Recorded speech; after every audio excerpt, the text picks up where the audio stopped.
The term intellectual freedom sounds like a complicated foreign concept, and it can be.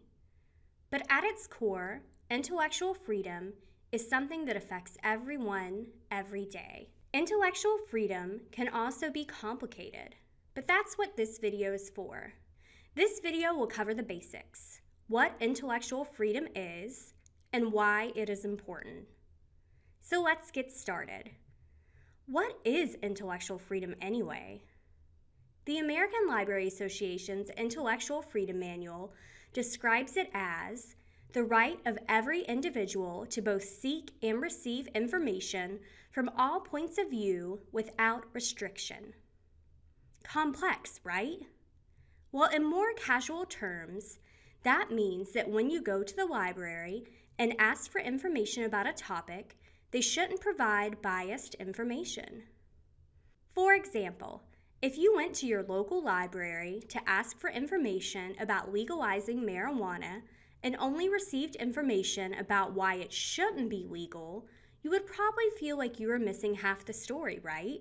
Intellectual freedom is the ethical principle that everyone should receive good information that covers the different points of view. This then lets each person make an educated decision for themselves. In our marijuana example, it would be difficult to make informed opinions and choices if you were only presented with one side. It's intellectual freedom that is the reason that everyone should be provided with all the sides of the information they request and need. Not complicated, right? Now, you may be wondering, why is intellectual freedom important? Why should you care? This one should be a little easier now that we understand the basic premise of intellectual freedom. It is vital to the democratic process. It would be hard to make an informed choice about political candidates, controversial issues, current events, and more if you're only receiving information about one side of the argument. Getting high-quality information that presents multiple viewpoints is necessary to making informed decisions. As the Intellectual Freedom Manual states, intellectual freedom empowers young people to make smart decisions and solve real-world problems. Intellectual freedom also includes library collections. Beyond just getting information that has multiple points of view when you ask questions, there should also be books and materials at the library for browsing and checking out that contain multiple viewpoints available to everyone. The need for intellectual freedom in libraries extends past the answers to specific questions and into fiction and nonfiction materials for all ages.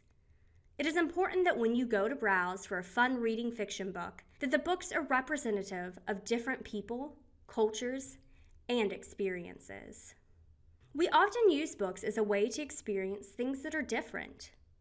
Think about how boring it would be if all the books on the shelf only were about one type of experience. A girl in the suburbs who likes basketball. Intellectual freedom creates collections with diversity, so you can find the basketball books, but also space aliens and people who don't even look or live like you. Intellectual freedom extends outside of the library into every part of your everyday life.